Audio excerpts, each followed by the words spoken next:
Hello दोस्तों, welcome back to my channel lucky Guru class में आप सभी प्यारे विद्यार्थियों का स्वागत है। जी हाँ दोस्तों, आने वाले मैट्रिक बोर्ड परीक्षा 2024 के लिए साइंस का मॉडल सेट बिल्कुल एग्जाम ओरिएंटेड प्रश्न को करवाने वाला हूँ। तो बस पूरी वीडियो को अंतिम समय तक देखिएगा। बिल्कुल एक भी मिनट आपका टाइम बर्बाद नहीं करूँगा, बिल्कुल क्वेश्चन पर चलूँगा। आज का पहला प्रश्न है, बताइएगा अमीटर में निम्नलिखित में से किसे मापा जाता है? बताइए, अमीटर को निम्नलिखित में से किस में मापा जाता है? आपके ऑप्शन है धारा, आवेश, विभव, विद्युत शक्ति। आप लास्ट के प्रश्न में बताइएगा कि आपने टोटल प्रश्न में से 50 में से टोटल कितने प्रश्न सही किए। तो फर्स्ट का अगर मैं आंसर की बात करूं तो मैं एक मिनट कलर चेंज कर लेता हूं दोस्तों, एक सेकंड। हाँ ठीक रहेगा। आप बताइए बताइए अमीटर में निम्नलिखित में से किसे मापा जाता है? याद रखिएगा। तो अमीटर से जो है वो आपका धारा मापा जाता है, यानी कि ए ऑप्शन बिल्कुल सही हो जाएगा। ठीक है, चलिए आगे देखिएगा। दूसरा प्रश्न, वह उपकरण जो विद्युत ऊर्जा को यांत्रिक ऊर्जा में बदलता है वो क्या कहलाता है? जनरेटर, विद्युत मोटर, ए और बी दोनों, या इनमें से कोई नहीं? बताइए।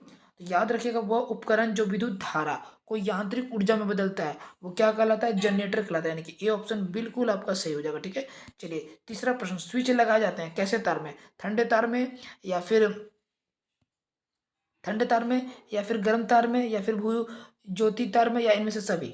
बताइए। तो स्विच लगाए जाते हैं आपके गर्म तार में, यानी कि बी ऑप्शन बिल्कुल सही हो जाएगा। ठीक है दोस्तों, चलिए अगले प्रश्न चलते हैं। अगला प्रश्न हमारे स्क्रीन पर आ चुका है। अम्ल का पीएच मान क्या होता है? बताइए। 7 से कम, 7 से अधिक, 7 से, या 14?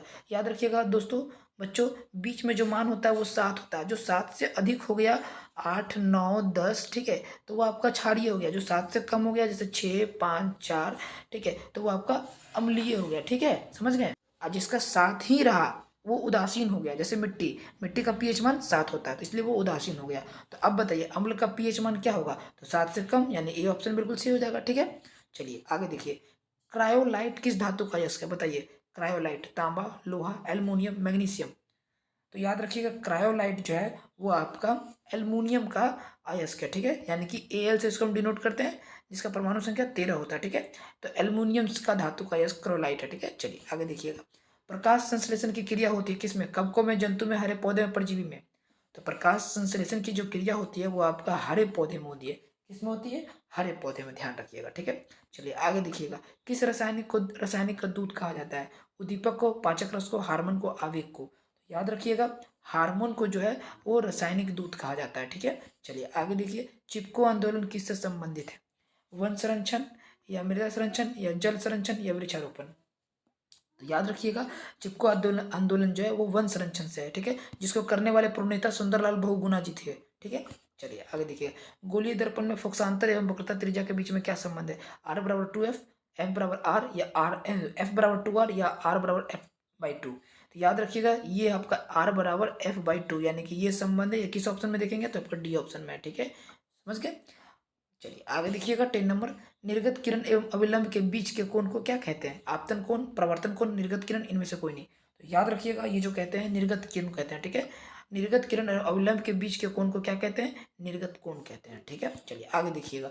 1 मीटर फोकस दूरी वाले उत्तल लेंस की क्षमता क्या होती है? बच्चे बिल्कुल कम समय में आपको 50 प्रश्न करवा दूंगा, और आप बताइएगा कि 50 में से आपने टोटल कितना सही किया। बिल्कुल कॉमेंट बॉक्स में आप जाकर बताइएगा। तो 11 नंबर का आपका बी ऑप्शन हो जाएगा। ठीक है, 1 मीटर फोकस दूरी वाले उत्तल लेंस को 1 डायोप्टर होता है। ठीक है, और लेंस का ऐसे मात्रक डायोप्टर होता है, ध्यान रखिएगा। सामान्य आंख के लिए स्पष्ट दर्शन की न्यूनतम दूरी कितनी होती है? बताइए। तो अगर 12 नंबर की बात करें तो आपका 25 सेंटीमीटर होता है, यानी कि डी ऑप्शन बिल्कुल सही हो जाएगा। ठीक है, चलिए आगे देखिएगा। 13 नंबर, किस दृष्टि दोष के निवारण के लिए अवतल लेंस का प्रयोग किया जाता है? कौन सा ऐसा दोष है जिसका निवारण, मतलब जिसका इलाज के लिए जो है अवतल लेंस का प्रयोग करते हैं? दीर्घ दृष्टि दोष, निकट दृष्टि दोष, अभिन्दुकता, या जरा दृष्टि दोष? तो दीर्घ दृष्टि दोष अवतल के लिए याद रखिएगा निकट दृष्टि दोष। ठीक है, बी ऑप्शन बिल्कुल आपका सही हो जाएगा। ठीक है, अगर वहीं आपसे यहाँ पे पूछ देगा उत्तल लेंस जो है वो हम लोग किस लेंस किस दोष का निवारण करने के लिए, तो याद रखिएगा उत्तल जो है आपका दूर दृष्टि दोष का निवारण के लिए हम लोग करते हैं। ठीक है, समझ गए। और निकट दृष्टि के लिए अवतल लेंस का इस्तेमाल करते हैं। ठीक है, चलिए आगे देखिएगा। निकट दृष्टि दोष में किस लेंस का उपयोग होते हैं? देखिए, निकट दृष्टि में अवतल लेंस, ये रिपीटेड प्रश्न आ गया। ठीक है, चलिए आगे देखिएगा। 15 नंबर, 1 वोल्ट क्या कहलाता है? बताइए। 1 वोल्ट जो है आपका 1 जूल/कूलाम कहलाता है। बी ऑप्शन आपका बिल्कुल सही हो जाएगा। ठीक है, देखिए अगर आपको ज़्यादा समय चाहिए तो वीडियो लाइव नहीं चल रही है, हालांकि लाइव चलती है पर मैं अभी रात में रिकॉर्डिंग कर रहा हूँ, तो आप वीडियो पॉज करके अपना आंसर दे सकते हैं और बताइएगा 50 में आपने कितना स्कोर सही किया। आगे देखिए, अमीटर को विद्युत परिपथ में कैसे जोड़ा जाता है? बताइए, अमीटर को विद्युत परिपथ में कैसे जोड़ा जाता है? तो याद रखिएगा, कैसे? श्रेणी क्रम में जोड़ा जाता है। ए ऑप्शन बिल्कुल सही हो जाएगा। ठीक है, आगे देखिए। निम्नलिखित में से कौन सा पद विद्युत शक्ति को निरूपित नहीं करता है? बताइए कौन सा ऐसा पद है जो विद्युत शक्ति को निरूपित नहीं करता है? तो याद रखिएगा, ये जो नहीं करता है आपका IR², ये ऐसे लिखा हुआ है, ठीक है, ऐसे, ठीक है, ये ध्यान रखिएगा, यानी कि बी ऑप्शन बिल्कुल सही हो जाएगा।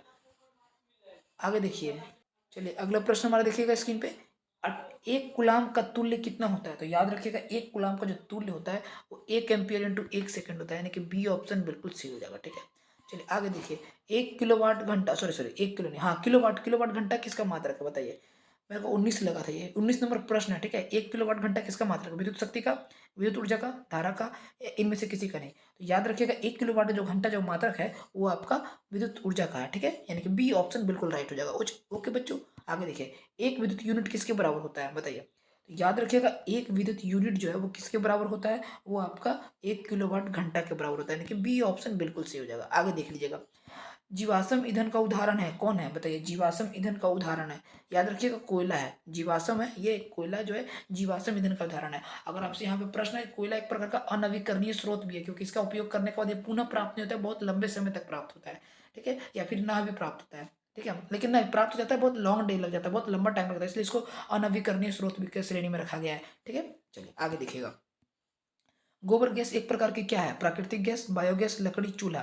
बताइए, गोबर गैस एक प्रकार की क्या है? तो याद रखिएगा दोस्तों, गोबर गैस जो है वो एक प्रकार की क्या है? बायोगैस है, ठीक है। और देखिए, क्लास का अगर टाइमिंग का बात करें, अगर लाइव क्लास में आपको जुड़ना है तो आप एक काम करें, सबसे पहले आप लिंक में जुड़िए, लिंक आपको व्हाट्सअप का डिस्क्रिप्शन बॉक्स में दे दिया गया, आप वहाँ पे जाकर ज्वाइन कर सकते हैं। और PDF के लिए जो है आप मुझे डिस्क्रिप्शन बॉक्स में लिंक दे दिया गया, आप वहाँ से भी जाकर ज्वाइन हो सकते हैं, ठीक है। चलिए आगे देखिएगा, अगला प्रश्न है, बायोगैस का उत्पाद क्या है? तो ये तो मैंने शायद लगता है बता दिया, ठीक है, गोबर है बायोगैस का उत्पाद। आगे देखिएगा, 24 नंबर, निम्न में से कौन सा उत्पाद लेड नाइट्रेट को गर्म करने पर प्राप्त होता है? O2, NO2, NO2 और N2 और NO2 और O2? बताइए, मतलब ऑक्सीजन, नाइट्रोजन ऑक्साइड, या फिर नाइट्रोजन ऑक्साइड और नाइट्रोजन, या फिर नाइट्रोजन ऑक्साइड, या फिर ऑक्सीजन? बताइए, निम्न में से कौन सा उत्पाद लेड नाइट्रेट को गर्म करने पर प्राप्त होता है? तो ये ध्यान रखने वाली बात है, NO2 और O2, ठीक है, ये ध्यान रखिएगा आप लोग, ये NO2 को और O2 को जब गर्म करिएगा तो लेड नाइट्रेट प्राप्त होता है, ठीक है। चलिए आगे देखिए, निम्न में कौन सा सही है? बताइए, इनमें से 4 ऑप्शन दिया, आपको बताना है कि इसमें से कौन सा सही है। तो याद रखिएगा, जो सही है वो आपका ये बी ऑप्शन, Na2, ऐसे ही देखे, CO3, sodium bicarbonate into 10H2O होता है, ठीक है, यहाँ पर 10 होता है और H2O, ठीक है, याद रखिएगा, ये बिल्कुल सही है, बाकी सब तीनों ये गलत है, ठीक है। चलिए आगे देखिएगा, लोहा में जिंक का लेपित करने की क्रिया को क्या कहते हैं? याद रखिएगा मित्रों, दोस्तों, बच्चों, ठीक है, लोहा में जिंक के लेपित करने की प्रक्रिया को जो है वो क्या कहते हैं? वो गैल्वेनीकरण कहते हैं। बी ऑप्शन बिल्कुल आपका सही हो जाएगा, ठीक है। आगे देखिए, निम्नलिखित में कौन सा गंधीय सूचक नहीं है? ठीक है, बताइए, वेनिला, प्याज, शकरकंद, लौंग का तेल? बच्चों बस एक सेकंड का टाइम लूंगा, बस मैं एक बात कहूंगा, 2023 में बिल्कुल अंतिम टाइम में अक्टूबर या नवंबर मंथ में मैं आया था, आप जाके देखिए लाइव क्लास में, और कितने सारे बच्चे जो हैं वो लाइव क्लास में आके पढ़े, और बिल्कुल कम टाइम में बिल्कुल बहुत अच्छा रिजल्ट दिया था मैंने। और इसी तरीके से 2024 में भी आया हूँ, और बिल्कुल मोस्ट इंपॉर्टेंट नोट्स लेके आऊँगा, और आपका एग्जाम क्वालिफाई करवाने में बहुत अहम रोल निभाऊंगा। बस आप अगर चैनल पर नए हैं तो सब्सक्राइब कर बेल आइकन प्रेस कीजिएगा, ठीक है, और लिंक डिस्क्रिप्शन बॉक्स में लिंक दे दिया गया, आप जाके क्लास को पहले ज्वाइन कर लीजिए, ठीक है। ओके, चलिए बताइए, तो निम्नलिखित में कौन सा गंधीय सूचक है? तो ये ध्यान रखिएगा, 27 नंबर का आपका बात करें तो सी, शकरकंद वो जो है गंधीय सूचक है। और बच्चों सिर्फ साइंस ही नहीं, science, math, English, SST, Sanskrit, जितना भी सब्जेक्ट हो सब मैं पूरी रिस्पॉन्सिबिलिटी के साथ पढ़ाऊंगा, ठीक है। तो please you don't worry, I take all of you subject, ठीक है, मैं आपका सभी सब्जेक्ट लेने की जिम्मेदारी रखता हूँ, ठीक है। चलिए आगे देखिएगा, 28 नंबर, निम्नलिखित में से द्विक्षारकीय अम्ल कौन है? बताइए। तो ये जो है H2SO4, हाइड्रोजन सल्फर डाइऑक्साइड जो है वो एक द्विक्षारकीय अम्ल है, ठीक है। चलिए आगे देखिएगा, 29 नंबर, पोटास एलम होते हैं, कैसे होते हैं? एक साधारण लवण, एक मिश्रित लवण, एक अम्लीय लवण, एक द्विक लवण। पोटास अम्ल जो होते हैं वो बच्चों वो आपका एक द्विक लवण होते हैं, यानी कि डी ऑप्शन बिल्कुल सही हो जाएगा, ठीक है। चलिए 30 नंबर प्रश्न की ओर बढ़ते हैं, और निम्नलिखित में से ये जो प्रश्न है, तीसरा नंबर, 30वां प्रश्न, निम्नलिखित में कौन सा प्रबल लवण कौन है? और दोस्तों बच्चों, अगर वीडियो पसंद आ रहा हो, अच्छा लग रहा है, तो लाइक जरूर कर दीजिएगा, ठीक है। बताइए, तो 30 नंबर की बात करें तो ये जो आपका हो जाएगा ए, सोडियम क्लोराइड, ये जो है आपका एक प्रबल, एक मजबूत लवण है, ठीक है। चलिए आगे देखिएगा, 31 नंबर, निम्नलिखित में कौन एक अधिक से अधिक अम्लीय लवण बनाएगा? बताइए। याद रखिएगा, अगर ये जो है H3PO4 बहुत अधिक से अधिक एक प्रबल अम्लीय लवण बनाएगा, ठीक है। ये बाकी बाकी जो है ये भी नहीं होगा, ये भी नहीं होगा, ये भी नहीं होगा, यानी कि ये H3PO4 बिल्कुल सही हो जाएगा, ठीक है। चलिए आगे देखिएगा, एक बिलियन किसी नीले लिटमस को लाल रंग में परिवर्तित कर देता है तो संभवतः बिलियन का पीएच मान यानी पोटेंशियल ऑफ हाइड्रोजन इसका फुल फॉर्म होता है। तो ये क्या होगा बताइए, एक बिलियन में किसी नीले लिटमस को जब लाल कर देता है तो उसका जो बिलियन का पीएच मान जो है वो ध्यान रखिएगा दोस्तों कितना हो जाएगा, 6 होता है। ठीक है, चलिए आगे देखिए। एथेन का आणविक सूत्र C2H6 है, इसमें किसमें कितने सहसंयोजक बंधन होंगे, तो इसमें 7 सहसंयोजक बंधक होंगे। ठीक है, एथेन का आणविक सूत्र है। ठीक है, ध्यान रखिएगा। सबसे कठोरतम तत्व इसमें से कौन है बताइए, तो सबसे कठोरतम तत्व की अगर बात करें तो हीरा है। बी ऑप्शन बिल्कुल आपका राइट हो जाएगा। ठीक है, चलिए आगे देखिए 35 नंबर। अक्रिय तत्व इसमें से कौन है, कार्बन, हीलियम, सोना, हाइड्रोजन। अक्रिय तत्व बताइए, तो अक्रिय तत्व की अगर बात करें तो हीलियम जो है आपका सबसे अक्रिय तत्व हो जाएगा। ठीक है, चलिए आगे देखिए। मीथेन में कितने सहसंयोजक बंधन होते हैं बताइए, 2, 4, 6, 8। तो मीथेन में जो कितने सहसंयोजक बंधन होते हैं वो ध्यान रखिएगा, 4 होते हैं। कितने होते हैं, 4, बिल्कुल सही हो जाएगा। ठीक है, चलिए आगे देखिए। आधुनिक आवर्त सारणी, यहाँ पे ऐसे छूट गया, आधुनिक आवर्त सारणी में तत्वों के जो वर्गीकरण का आधार है वो किस आधार पर है बताइएगा, तो याद रखिएगा 37 नंबर की अगर बात करें तो परमाणु संख्या के आधार पर, यानी कि डी ऑप्शन बिल्कुल सही हो जाएगा। 38 नंबर। अमोनिया के अणु में नाइट्रोजन एवं हाइड्रोजन के परमाणु की संख्या का अनुपात बताइए, 2:1, 1:2, 1:3, 3:1। देखिए बच्चों, बिल्कुल कम समय में आपका बहुत बेस्ट तैयारी कर देंगे, क्योंकि बिकॉज आपका टाइम जो बहुत बेस कीमती है, ज़्यादा टाइम नहीं लेंगे। 38 नंबर का 1:3। ठीक है, अमोनिया के अणु में नाइट्रोजन यानी नाइट्रोजन और हाइड्रोजन का जो अनुपात है वो याद रखिएगा 1:3 है। ठीक है, यानी किसी ऑप्शन बिल्कुल सही हो जाएगा। ओके, चलिए आगे देखिए। इंसुलिन नामक हार्मोन की कमी से कौन सा रोग उत्पन्न होता है, उच्च रक्तचाप, मधुमेह, घेंगा, बौनापन। तो याद रखिएगा ये मधुमेह होता है। मधुमेह इंसुलिन से होने वाली कमी का एक रोग है, जो ये क्या इंसुलिन की कमी से होता है। ठीक है, मधुमेह। ठीक है, आगे देखिएगा। वाष्पोत्सर्जन कैसी प्रतिक्रिया बताइए, शारीरिक, भौतिक, रासायनिक, प्राकृतिक। तो याद रखिएगा वाष्पोत्सर्जन जो है वो आपका एक भौतिक प्रक्रिया है, यानी कि बी ऑप्शन बिल्कुल सही। आगे देखिए। निम्नलिखित में कौन सा पादप हार्मोन है, इंसुलिन, थायरोक्सिन, एस्ट्रोजन, साइटोकाइनिन। बताइए कौन हो जाएगा इसमें से, बताइए मित्रों। 13 से 14 मिनट के अंदर में 50 क्वेश्चन कंप्लीट। निम्नलिखित में कौन सा एक पादप हार्मोन है, तो ये 41 नंबर का अगर बात करें तो डी ऑप्शन हो जाएगा, साइटोकाइनिन। ठीक है, चलिए आगे देखिएगा। दो तंत्रिका कोशिका के मध्य खाली स्थान को क्या कहते हैं, द्रुमिका, सिनेटिक दरार, सिनेप्स या एक्सोन या आवेग। तो 42 नंबर की अगर मैं बात करूं बच्चों तो आपका सिनेटिक दरार यानी कि सिनेप्स हो जाएगा। दो तंत्रिका कोशिका के मध्य खाली स्थान को सिनेप्स कहते हैं। ठीक है, आगे देखिए। निम्न में कौन सा मानव मादा जनन तंत्र का भाग नहीं है, बताइए। फीमेल रिप्रोडक्शन का जो है सिस्टम वो नहीं है, बताइए। अंडाशय, गर्भाशय, शुक्रवाहिका, डिंब वाहिनी। 43 नंबर की अगर मैं बात करूं तो आप समझ गए होंगे अंडाशय और डिंब वाहिनी ये जो है वो फीमेल में पाया जाता है। ठीक है, समझ गए। और ये जो शुक्रवाहिकी है ये आपका मेल में पाया जाता है। तो इसमें पूछ रहा है कि कौन सा मादा जनन तंत्र का भाग नहीं है, तो मेल तो ये शुक्रवाहिकी, क्योंकि ये शुक्रवाहिकी जो है ये पुरुष में पाया जाता है। ठीक है, किस में पाया जाता है, पुरुष में पाया जाता है। समझ गए। चलिए आगे देखिए 44 नंबर। प्रागकोश होते हैं किसमें, बाह्यदल, अंडाशय, अंडक, प्रागकण। तो प्रागकोश जो होते हैं वो ध्यान रखिएगा वो आपका डी ऑप्शन प्रागकण में होता है। ठीक है, प्रागकोश। चलिए आगे देखिएगा। अगला प्रश्न है द ओरिजिन ऑफ स्पीसीज नामक पुस्तक के किसने लिखी, डार्विन, ओपेरिन, लेमार्क, कोई नहीं। द ओरिजिन ऑफ स्पीसीज जो पुस्तक के लेखक हैं वो और कोई नहीं है, डार्विन है। ठीक है, ये ऑप्शन बिल्कुल सही हो जाएगा। आगे देखिए। मनुष्य में कितनी जोड़ी गुणसूत्र पाए जाते हैं, 26, 14, 23, 18। बताइए। तो मनुष्य में जो कितने गुणसूत्र पाए जाते हैं वो आपके 23 जोड़ी। ठीक है, 23 जोड़ी। अब कुल कितने, तो 46। ठीक है, समझ गए।